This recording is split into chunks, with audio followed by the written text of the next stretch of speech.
Hi, everybody. A very warm welcome to the Influencer Marketing webinar. Before we dive in, for those of you who might be new to Fitbud, allow me to provide a brief introduction.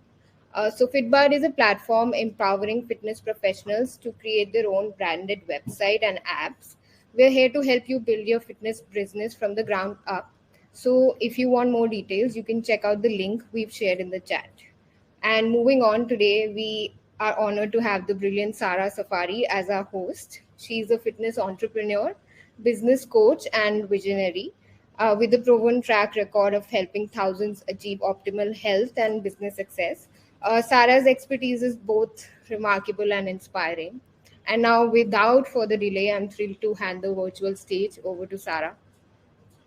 Thank you for that. That was quite the intro. Guys, I will be chatting with you guys a lot throughout this just because otherwise this feels like I'm talking at you and that's kind of weird.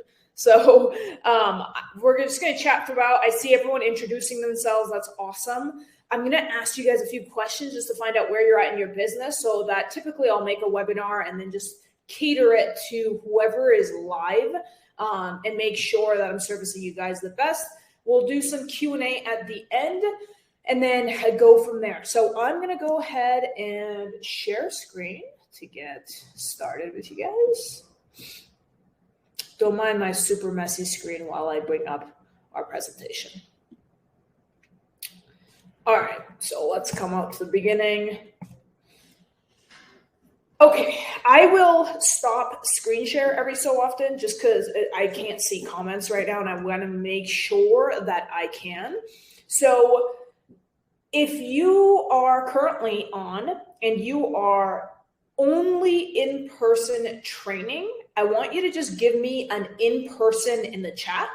If you are doing only online, give me an online in the chat. And if you're doing like a hybrid of both, some online, some in person, maybe your clients are getting in person, but they get online workouts as well, just type in hybrid. So either online, in person, or hybrid. So I can get a good idea of where you guys are at with that.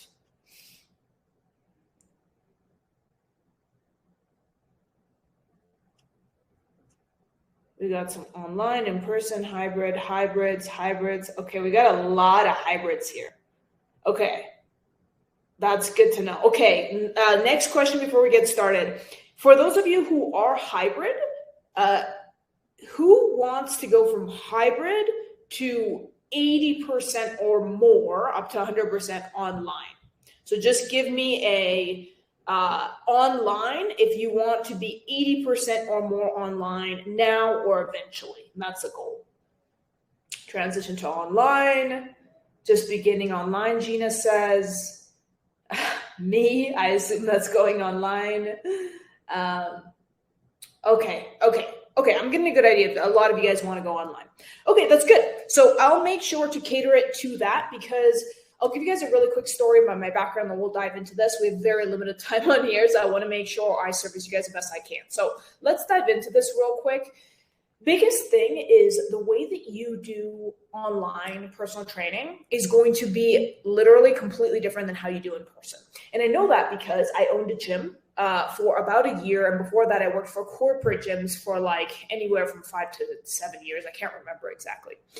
And during that period of time, when I went online from owning a gym, what I had to do online to get clients was literally 180 different than what I had to do in person to get clients. And so the adjustment from in-person to online was really, really hard because I was doing all of the wrong things and I made it hard because I was doing all the wrong things. So my goal for you here is so that you can fast track past the 2-3 years of mistakes that I made to try to go online so that you can do it more seamlessly and easily.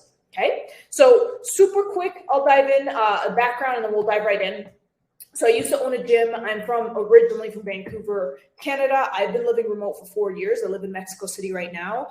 I owned a gym there for about a year and a half. And during that time, I was stuck in what I call the golden handcuffs because it was the first time I was making a lot of money. So multiple 5 figures a month, around $20,000 to $30,000 a month for the first time in my life within months of opening the gym. A lot of it a lot of it was luck, and some of it was, right timing, because of Facebook ads at the time, everything like that. I ended up going online, and during that transition, like I said, from in-person to online, I struggled for 2 years because I had no freaking clue what the hell I was doing. And then I finally, after hiring tons and tons of coaches and my own trial and error, I was able to figure out the online game, started growing my fitness business online. And then I had a bunch of colleagues ask me, hey, what are you doing? Can you help me? Seems like what you're doing is working. Started helping them. And then that's when I got into consulting other personal trainers, teaching them how to do that. Been doing that for the last 4 years. We've helped over 1,000 people build their fitness business online, and different coaches as well, like from anywhere from like sex coaching to therapy to mindset, but 70% or more has been in the fitness area, just because that's my background, right? Now I do own a influencer agency, so this will be really relevant to this webinar. And I'm going to talk to you guys about how you guys can use branding and influence as a way to be able to grow your business organically enough to get the right type of clients to come into your world. Okay, so we're going to dive in real quick. So from corporate gym studio to entrepreneur. So most of you guys, you went to school to become an expert in your field, and now you're expected to just sell copious amounts of training packages, right? And I know when I first started, I did my certification. And when I did my certification, I then went and got hired at the big box gym, and I had no clients. They didn't give me any clients. And they said, now you got to sell a bunch to get clients. And I had never sold before. I knew nothing about selling. I had a ton of limiting beliefs about selling. And I was like, how am I going to do this? Like, this isn't, this feels super icky for me, right? And so transitioning to get your own clientele means that you have to wear a ton of hats. So copywriting, sales, nutritionist, you got to be the fitness person, you got to be the personal development person, you got to be a therapist to your clients, you got to do team building, all that stuff. I'm going to pause for a real quick sec. How many of you can relate to doing multiple things at once just in getting into fitness coaching or health coaching? So just give me a yes if you feel like you're doing multiple things and wearing multiple hats, like I like to call it, while building your coaching business right now. Just give me a yes. I want to see how many of you guys are wearing multiple hats right now. We're getting a lot of yeses. Lord, yes. I like that one. Okay. I see this coming in. All right. I'm gonna expand again. So that's a lot. You guys are wearing a ton of hats. And this is the thing. Like, you guys can see it amongst everyone else. It's pretty common, right? And it's part of what's required to get to the next step, but there's a way to do it with resistance, and there's a way to do it with ease. So that's kind of the things that we're going to dive into. So golden handcuffs trap, I briefly told you guys about that. It's when you're working long hours, struggling to bring in the right number of clientele, and then you end up staying in what we call the 3 Bs, broke, bitter, and burnt out, right? And that's the last thing you want, because it's not going to service you. It's not going to service your clients. It's not going to service any of your goals and ambitions or drives that you have in building your business, right? So biggest thing before we dive into the influencer stuff, because there has to be a level of pre-frame, right? You have to understand some core principles of branding before you start trying to run a bunch of traffic, right? Is really finding out what is it that you want. How much money do you want to make? How many people do you want to help? How much time do you want to spend working, right? Because there's a difference between the person who genuinely enjoys working 50, 60, 70, 80 hours a week. Actually, I don't think anyone enjoys working 80 hours a week, but let's say 40 hours a week or so. And the person who just wants to work part-time and bring in a 6-figure income, which is definitely possible in this world, right? So finding out what kind of clients you want to work with, and if you want to be online or offline. It seems like the majority of you want to be online, but just that second last one, the type of clients you want to work with, that's huge, because you can take on a bunch of clients that are troubled clients at a very low ticket offer, so in the low hundreds, or you can take on clients who will happily pay you a high ticket offer, be amazing clients, become amazing testimonials, and be your biggest marketing tool. In that, they will refer more people to you, right? So it's more so, yeah, that sounds great, Sarah, but like, how do I find those people, right? So these are some of the things that we need to start thinking about so we can dive into it. So working backwards from the goal. So if the goal is to hit six figures, and I'm just saying six figures just because that's what most people want after speaking with lots of people. If that's not what you want, just insert your number there, right? So if the goal is to hit six figures, working 20 hours or less online, that means getting 4 $2,000 clients. It means getting 80 $100 clients, or it means getting 5 $1,500 clients, right? And so you get to choose the path and what that looks like. And so in my opinion, and based off of being in the industry for over a decade, high ticket is always going to be better in many ways than low ticket, especially and particularly when you're first starting out. And the reason why is because of what's laid out here, right? Low ticket is, and this is what a lot of us don't understand when we can't sell high ticket and we're like, oh, I gotta make it cheaper, like it's just that it's just as hard to get those clients. It requires massive levels of advertising, right? Which costs money. And it requires relatively good, if not amazing, brand credibility, right? And you're going to get lower quality clients. The less people pay, the lower the quality of clientele. I've done both. I've done $100 offers and I've done $3,500 offers. I can tell you right now, the $3,500 clients were always way better to deal with, did everything I said, had amazing testimonials, showed up on time, did all the work, all that good stuff, right? So high ticket, it's less volume.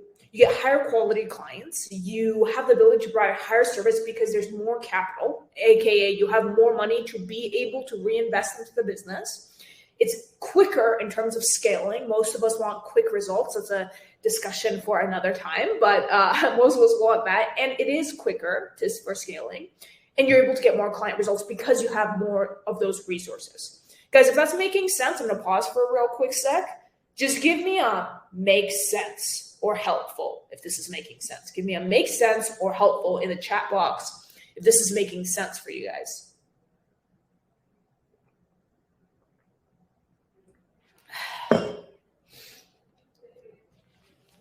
Give me a makes sense if this is making sense or if it's helpful. All right, perfect. Good. Awesome, guys. I'm going to get back to the presentation. All right, so let's continue. So one message, one offer, one platform. This is where we get really confused. We're like, I gotta be on Instagram, I gotta be on TikTok, and then I gotta be on Pinterest and LinkedIn and Facebook and all these different things, right? The issue so often is that we overcomplicate something that can bring results with absolute simplicity. The more simplistic, the easier to execute. The more you execute, the more results you're going to get. So focus on one main message, one offer, and one platform. You can even diversify after your first 3, 4, 5 clients, but start there, right? Now let's dive into branding before you start running traffic, and that includes influencers, collaboration, right?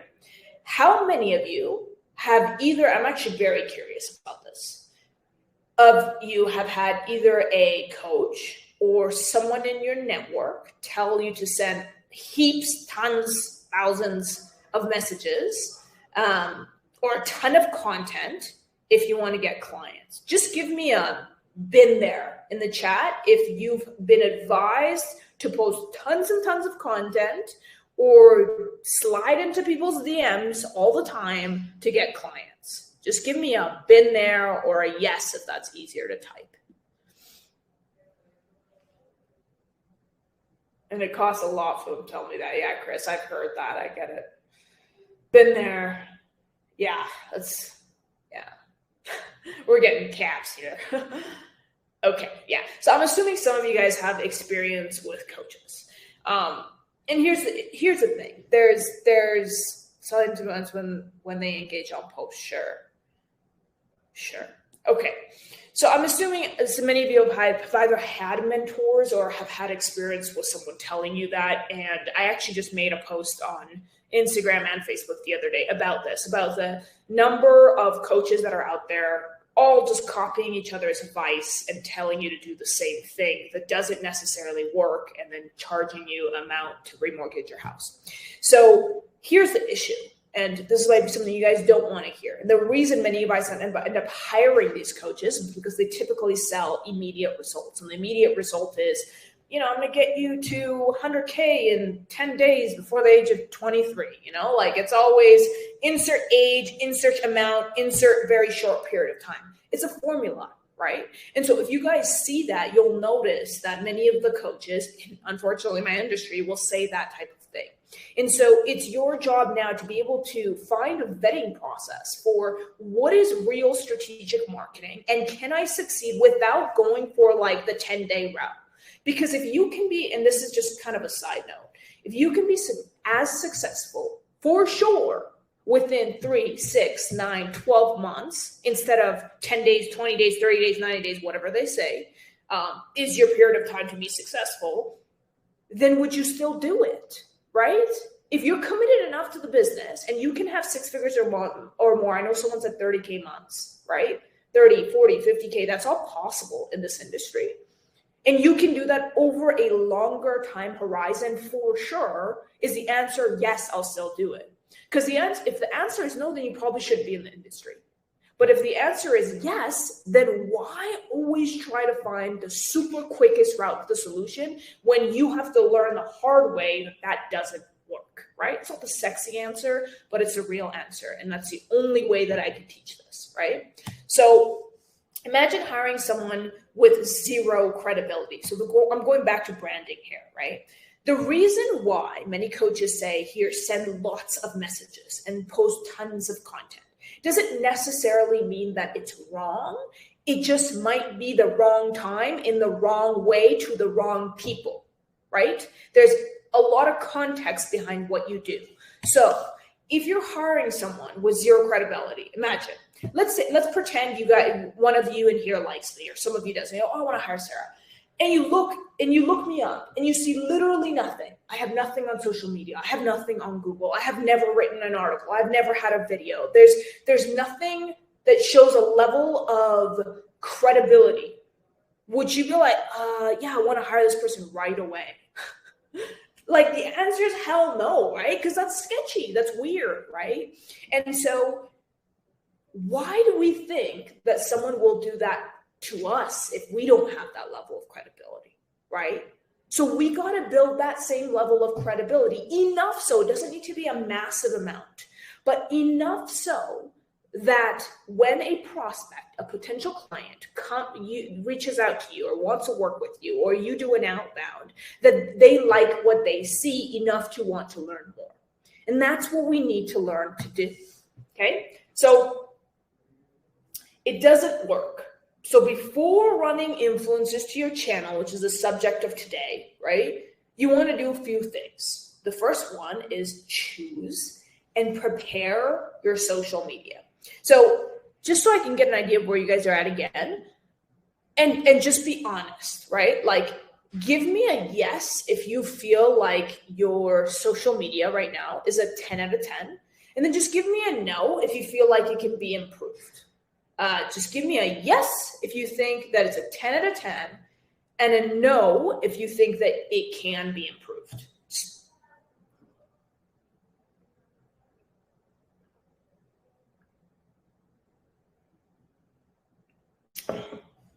We're getting copious amounts of no's here, guys. So we're all on the same page. And thanks for being honest. Always improvable, Chris says. Yeah. 5 out of 10, maybe 4. Quentin says my brand on social media is good. Okay. So here's the thing. Of course, it can always be improved, but I want you to be able to imagine yourself, put your feet, put yourself in the shoes of, yeah, that's what it is. Put yourself in the shoes of your prospect, right? So if we're doing that, are they going to be immediately within seconds, because it takes a few seconds before someone decides they're going to follow you, follow your stuff, whatever, or not, that they're interested in your product, your service, whatever it is? And if the answer is no, then yes, we need to work on it. If the answer is yes, or you ask your potential clients that exact same question that I'm asking you right now, and they say yes, even stronger, right? That's really important. That has to be there, because if it's not there and you're running tons of traffic, whether it's paid ads, whether it's influencers, whether it's Google ads, whether it's getting yourself on pages for SEO, whatever it might be, and someone goes onto your page and it sucks, it doesn't matter. If someone is telling you, like we talked about earlier, oh, you got to outbound a ton of messages. If you outbound a ton of messages, they're going to look at your page. And if they're not interested in your page, they're not going to respond, right? Just sending a million question marks and whoever told you to follow up 4 times with I would say a half-assed page isn't going to work, right? And forgive the bluntness, guys. For those of you who have seen me on webinars, I'm very, very straightforward in how I do it. So just the way I am. So second thing is making your messaging stand out. So what does that mean? What does messaging mean? I'm just going to briefly go over that just because we've gone over this in a different webinar, but for those of you who haven't joined. So when someone comes onto your page, the easiest way to explain a page, website, whatever it might be, what's the first thing they think, right? How do you make yourself stand out? How can you make yourself different than the hundreds of millions of other coaches out there, right? It's okay that there's competition, but it's just teaching yourself or learning from someone how to make your messaging stand out so that you don't blend in with everyone else's messaging, what everyone else is saying. Third one is strong web presence. Good thing is everyone here is hopefully with Fitbud, so you guys get already a website that you can build really quick with their help. And the fourth one is basic SEO. This doesn't mean I want you to go hire an SEO person and pay thousands of dollars for SEO, because it's actually not necessary for what you guys are doing with B2C. But having some basic SEO, what does that mean? If someone types your name, they see a decent Instagram, they see a decent LinkedIn, they see you in some differing channels and links to see, okay, this person's a real person and this is what they do, okay? Guys, is this making sense? We're gonna dive into influencers next, so just give me a yes if this is making sense so far. And if there's any questions, actually we'll do them at the end because I might lose it. Truth says I prefer straightforward, but we're going to get along just fine.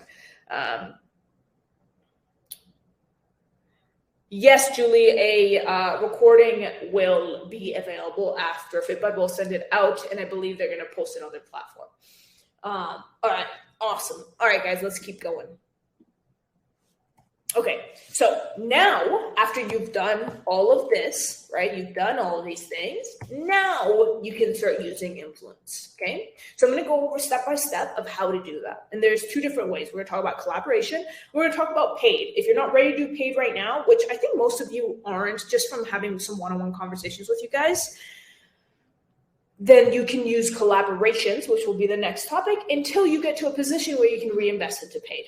Okay, so step 1 is narrow niche. Find out who is your ideal clientele. That could be based on past clientele or the type of people you currently want to serve, and be very particular on who that is. Because if you don't know who that is, then you're not going to be able to do any of the rest of the steps in the sequence. Okay. Second thing is find pages or people that hold your niche or your demographic. Niche, I never know what to say. So now, you're going to ask each page. Guys, I'm literally going over this step by step, so you might want to write it down. Next thing you're going to want to do is ask each page either if they're open to collaborate and or their rates, right? Rates can range from anywhere from like 10 or 20 bucks to 200 or more. So you got to figure out, like, how much do I want to allocate to this? What do I want to test? What are the things I'm going to test? We're going to talk about testing too. Step 4 is going to be asking for their page demographics. So you got to be really careful about this, because if you ask someone for their page demographics, sometimes they'll send you like gender and engagement and things like that. But they won't send you the country of their followers, because you don't want something that's outside of US, Canada, UK, Australia, like affluent countries, right? So country of their followers, the gender of their followers, that's going to matter, because like if you help only men or if you help only women, and there's a only women audience for someone who helps only men, that's pretty bad, right? The growth of the page. So one of the biggest things when we work with influencers is we'll check, okay, is this influencer growing in nature, or are they like fluctuating, or is it going downwards, right? So that's super important. You want to check the growth of the page, and then checking for fake followers, right? This is quite a good degree of work, but the return is typically there when it's done the right way, okay? Step 5, run one shout out at a time. Guys, this is like incredibly important because if you run, let's say you find X page and you want to run a shout out, you find Y page, you want to run a shout out, you run them all on the same day, how are you going to know which traffic came from which? If one was bad, how will you know it was bad? If one was good, how would you know it's good? So these are things that we call KPIs that are really necessary for you to be able to see in your reporting. Okay, is this a good influencer? Is this a bad influencer? What followers did this bring in? What are the quality of these followers? How many calls did I book from it? How many calls did I close from it? And so now you'll know every time I run for example, $50 shout out to this page, I get 2 good leads. I close one of 2 of those leads. That's a $1,500 deal, and I spent $20 on that $50 shout out. Oh, sorry, I spent $20 or $50 on that shout out that got me a $1,500 client. Correction. That's a crazy ROI, right? So if that's a crazy ROI, how can you do that at scale with the pages that you partner with? Takes some work to build up, but once you build it, you're going to start seeing some results. Okay. All right, guys, if you're following, we're going to dive into the last thing, collabs. If you're following, just give me a following below. And if there's any questions on this specifically, let me know. Javier says, how do you know who you want to serve? Javier, my friend, that's a question that you're going to have to answer. Because you choose who you want to serve because it's your business. I can tell you what I've done and many of my clients have done is often it's a type of clientele that they feel comfortable serving. So either it's an old version of themselves or it's a demographic that they know really well. And because they know that demographic really well, they feel comfortable in servicing them. So they choose that. So for example, I've had many nurse clients who have wanted to work with different nurses. And so that's what they did. I personally worked with nurses when I went online for many reasons, but I did love them as clientele. If you, I had one client who was a guy and he worked with only moms, right? He felt very comfortable working with that demographic. So you have to determine what that is and who that person is. How exactly do you collaborate? That's the next one. All right, let's move on. We got some following, following. Awesome. Okay, perfect. All right, let's dive in. Let me just check how many minutes I have left, guys, so we don't shut out. I'm gonna stop sharing for a sec. Okay, we got 29 minutes.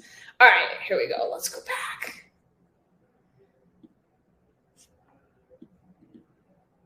Oh, I lost the presentation. One sec, guys. It's coming. All right, here we go. Okay, now here's the collab question. I know some of you guys talked about collabs. So collaborating with other influencers. I'm going to first go into what not to do because our brains typically work better that way. Okay, here are all the things I shouldn't be doing and then do the opposite, right? That really works. So I'm going to dive into that first.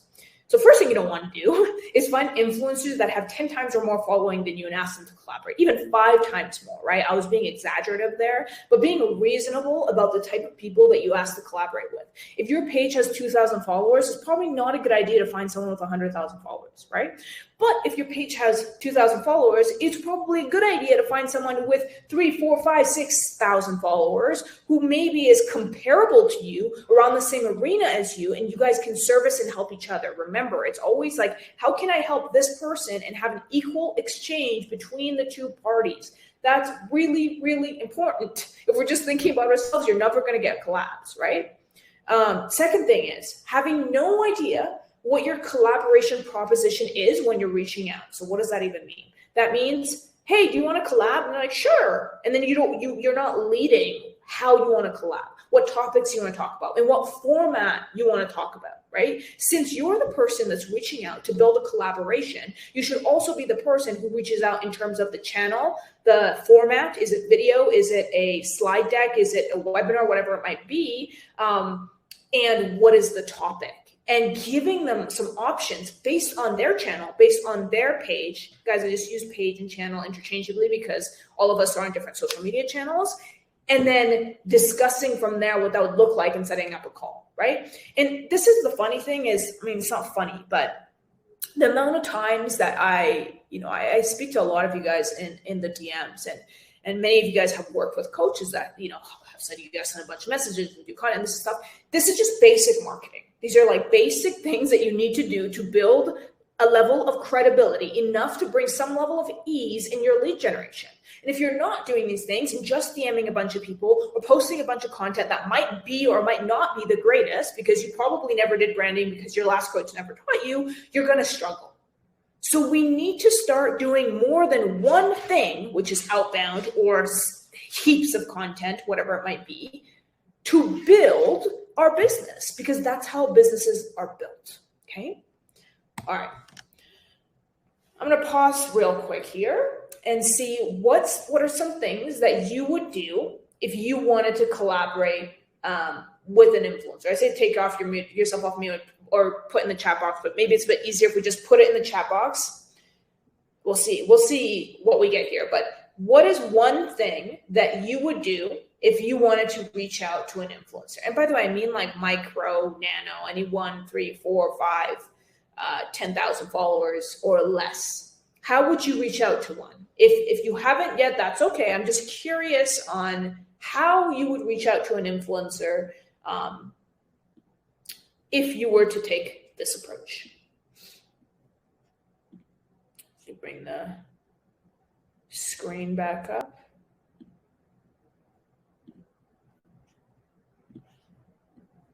I have no clue. At least you guys are being honest. Ernest says question mark. Okay, cool. That's good. That's okay because we're going to go over this. I was just curious if any of you guys have had some experience at all with this methodology. Brandon says a live event with them on what made their client success in their fitness journey. Quentin asked them to collab so we can help one another grow.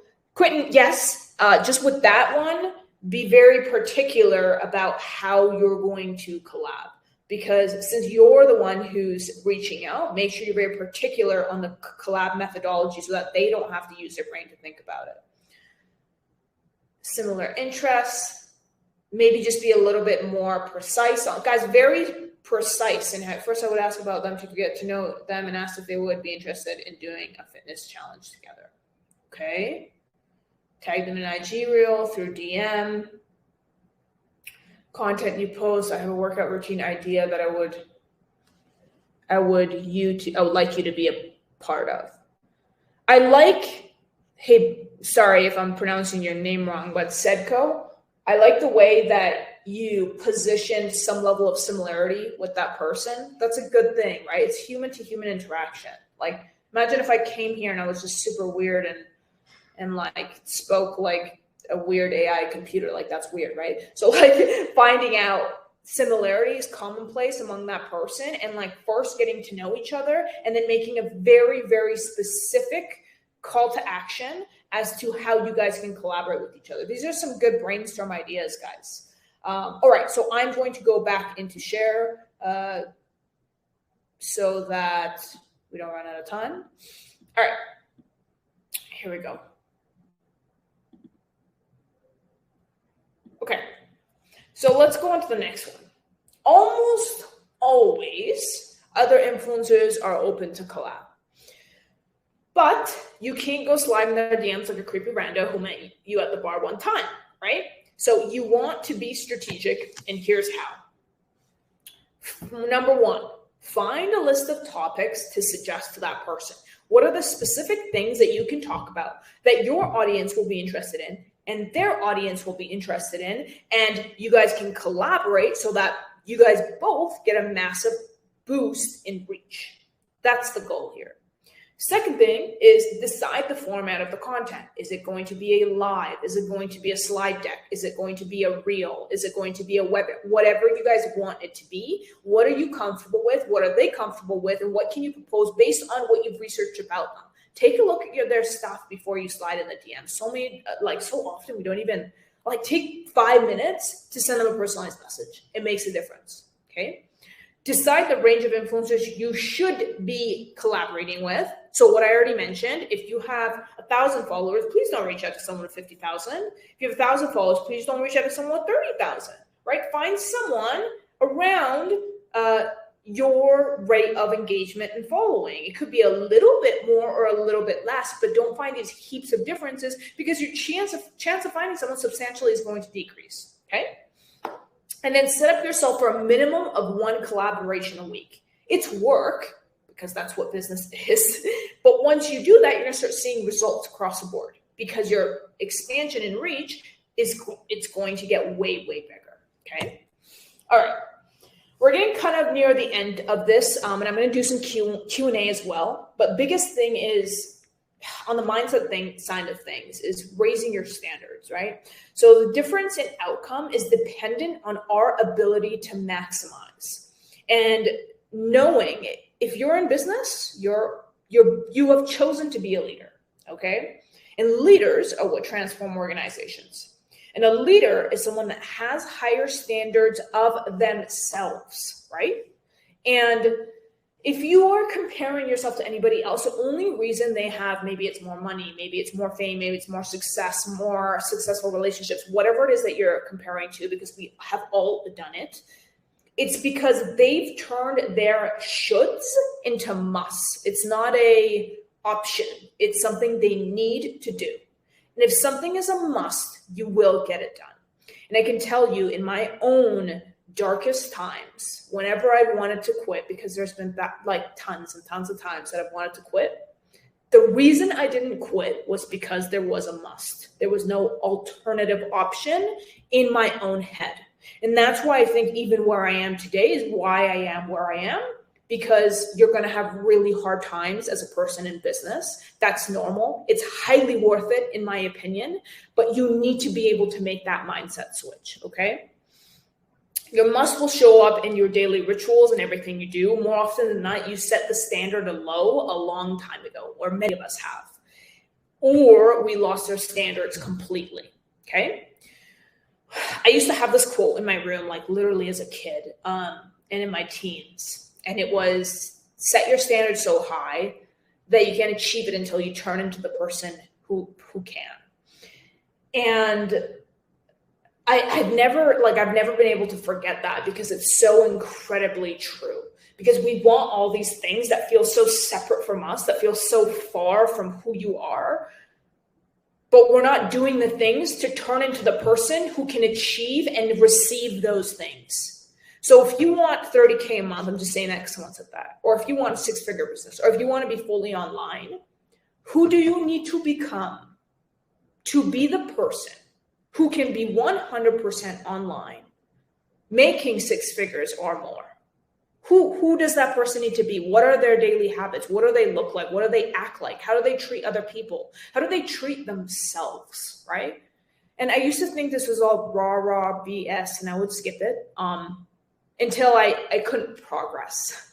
And it was then when I really took a look on the inside and did all the things I needed to become the person I needed to achieve that next step. And now on the next growth journey, on my next company, I need to do the exact same thing. And so I invite you to do that as well, okay? Nothing business related, but it's really important. And these standards could be for your body. Typically, if you're a coach, most of us have figured that part out, or maybe you're on the verge of continuing to figure it out. Your own client, your results, your services, your level of care. And what you want to do is match your desired life design to your standards. That's when everything will come together. So desired life design is, here's how I want to live. Here's the number of clients I want to have. Here's how I want my life to play out. And here are my standards, right? And you need to take action for all of those things to happen, okay? Now, guys, if you're looking to grow your business online or offline, I can see that the majority of you, just from the beginning, unless you didn't comment earlier, are looking to move from either hybrid or offline to fully online, and you could use some help. This is kind of what I do, right? I've helped people do this for 4 years now. We've helped over 1,000 people. These are just some testimonials of clients who have done really, really well with us, right? And so the biggest thing is finding out who you want to serve, doing branding and marketing the right way, doing it in a strategic way, and not just to get quick wins. Quick wins are great, right?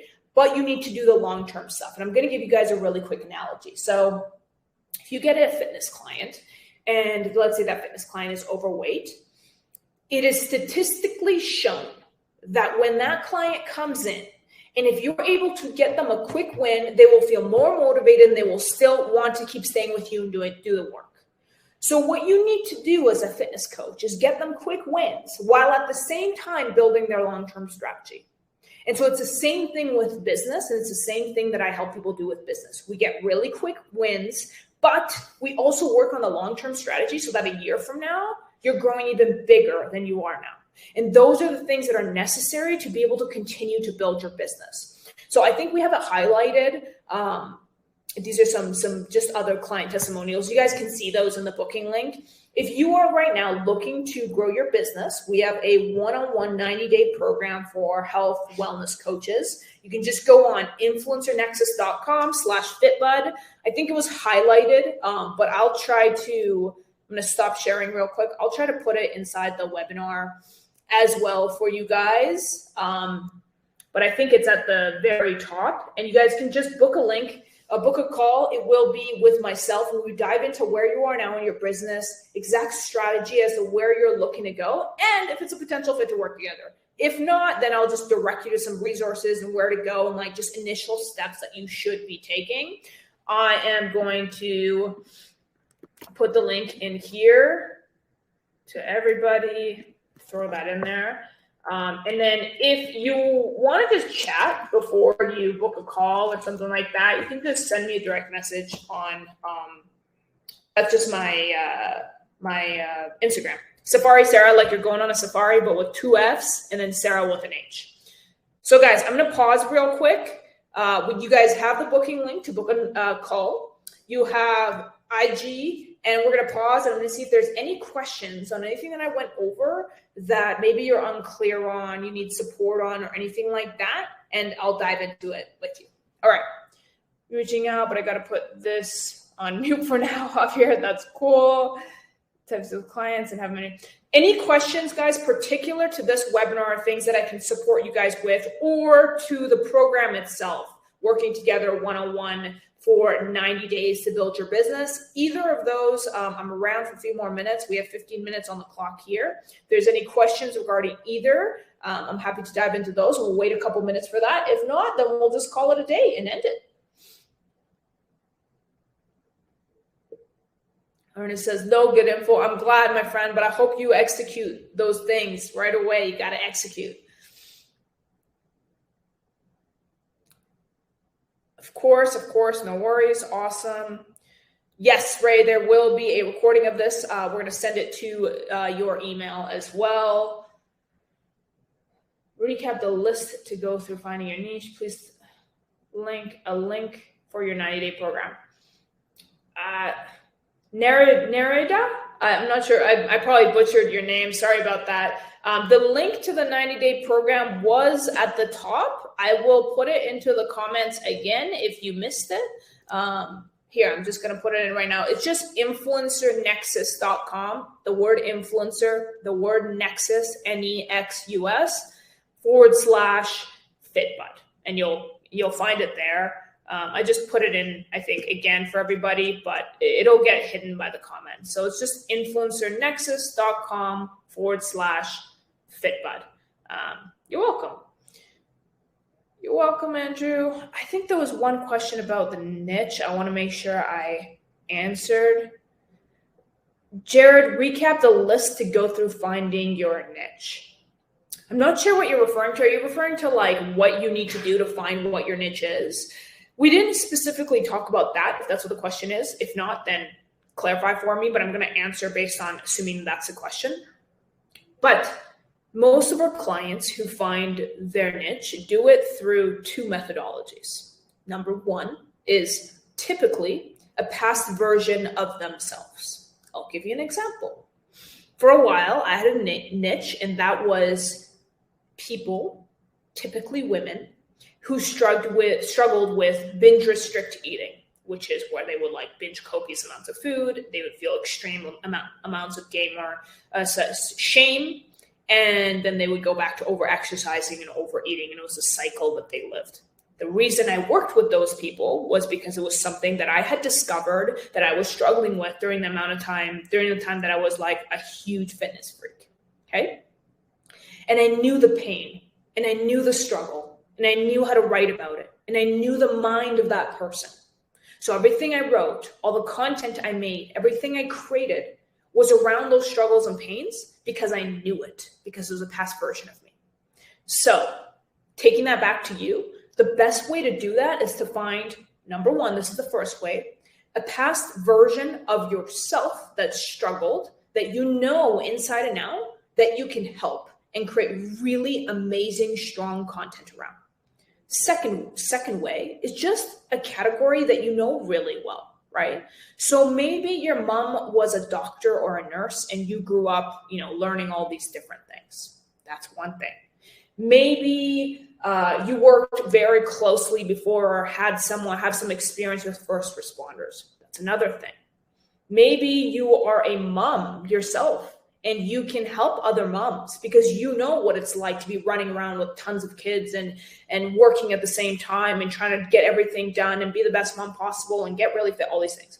So the second way is to find a niche that you already know really, really well. And the third way, if you don't have number one or you don't have number two, typically people have one or two, but if you don't, I'm going to give a third option. You got to find something. You got to find a niche that you are willing and wanting to and excited about learning about. And the best way to do that is through interviewing that ideal client, through researching the hell out of that ideal client, knowing the ins and outs of how they operate, how they think, how they process. All those things are really, really important. Because if you don't do that stuff, you're going to just keep guessing what their pains and struggles are. And then you're going to keep getting no clients or like clients in all other areas. And you're going to be confused about who your niche is in the first place. Sedco says, I want to do the one-on-one. Where's the link? Sedco, my friend, it's we have linked it. It's influencernexus.com/fitbud. I'll just keep putting it in for you guys who are asking. I think we're losing it. So influencernexus.com/fitbud. Stefan says, would you suggest having someone else assist you with clients if your job takes you away from long periods of time so the clients stay engaged? Someone else assists you with clients. So I don't know if it's Stefan or Steven. I'm assuming it's Stefan. So sorry guys for butchering some of these names. So it really depends. I hate saying that, but I would need to know a little bit more about you. So if you have the resources to currently have someone assist your clientele while you do the other things that you need to, and it's not going to be a financial temper on your business for where you're at now, then sure, using staff is a way to scale. It's a way to leverage your time so you can do other things to grow your business. It sounds like you have a job right now. Typically, the way that we use staff is, here's a staff. Let's say I'm now, remember when we talked about a lot of hats? I am the salesperson. I am the copywriter. I am the content creator. I'm the nutritionist. I'm the fitness coach. I'm the therapist. I'm all these different things. Now I'm going to hire someone to do sales and marketing for me. I no longer have to wear the sales and marketing hat, and I can focus on other areas that will grow the business. That's the process for scaling. And each time you replace yourself with someone else, you're building leverage. And many of us are really afraid of doing this thing, but it's just a matter of doing it the right way at the right time with the right person, right? So the answer is yes, if it's the right time for you and your business. Okay, so hopefully that's helpful. If you want to give me some more specifics, I can try to help with that as well. Is there any other questions before we hop off? And if anyone didn't get the link, just let us know.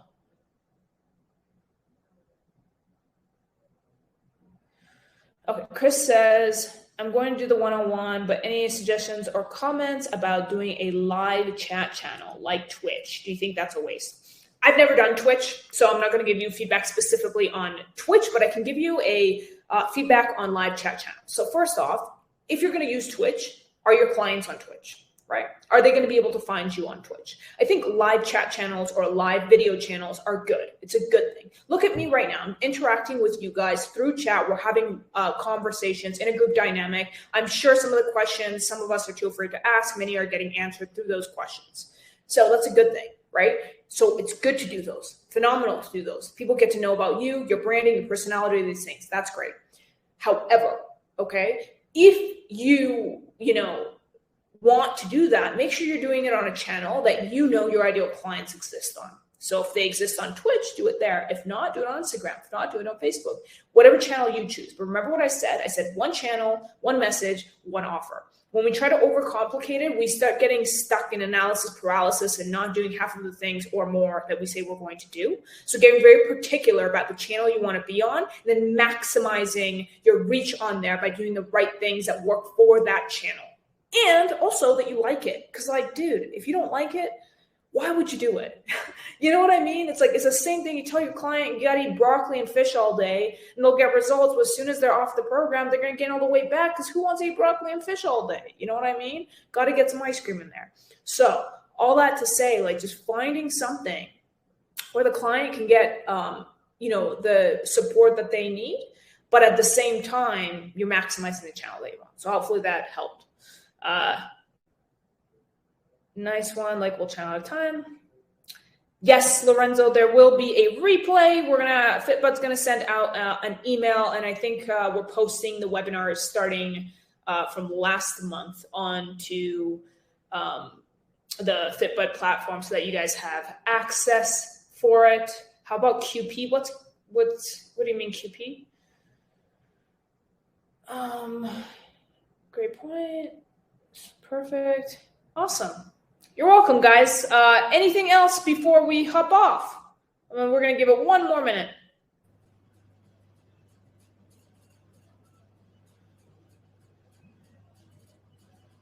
Brandon says, I have LinkedIn for my main source of income. How would you integrate your fitness coaching into it? Brandon, are you using LinkedIn as your main source of income as a fitness coach, or are you using it as your main source of income selling something completely different? So that really depends. If you're already doing it as a fitness coach, it's a bit of a different story.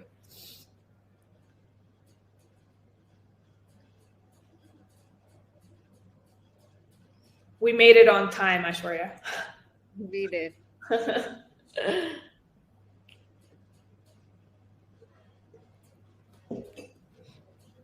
No, data analyst. So then if you want to use, I'm going to answer this last question and then we'll wrap up. If you guys have any other questions, you guys can just message me on Instagram so we don't waste anyone else's time, or you can book the call. So if you're a data analyst on there and you have no fitness content on there, first find out if your ideal client is on there. Sure, they could be, but I can just tell you from experience right now, you're probably going to have an easier time finding them on TikTok, Instagram, Facebook, right? So you can do that, but typically LinkedIn is more of a B2B platform. You're going to be going for B2C. So those are going to be a better platform choices for you to go after in the first place. So I would consider that before I consider turning LinkedIn as your main lead generation platform as a B2C business. Awesome. All right. Any other questions, guys? You can just message me at Safari, like you're going on a Safari, but 2 Fs. Sarah with an H on Instagram, or just book a call. We have the link in there. Sam, I just said it. Hopefully you heard it. Sarah with an H, or Safari, Sarah. Saffari, Sarah. I'll just put the handle in here again. I've shared the link in the Awesome. All right, guys. Okay, thank you everyone for taking time out and joining in today, and to our lovely host, Sarah. Hope the webinar was insightful and you all got to learn something new. So see you all soon. Bye, guys. Bye. Bye-bye.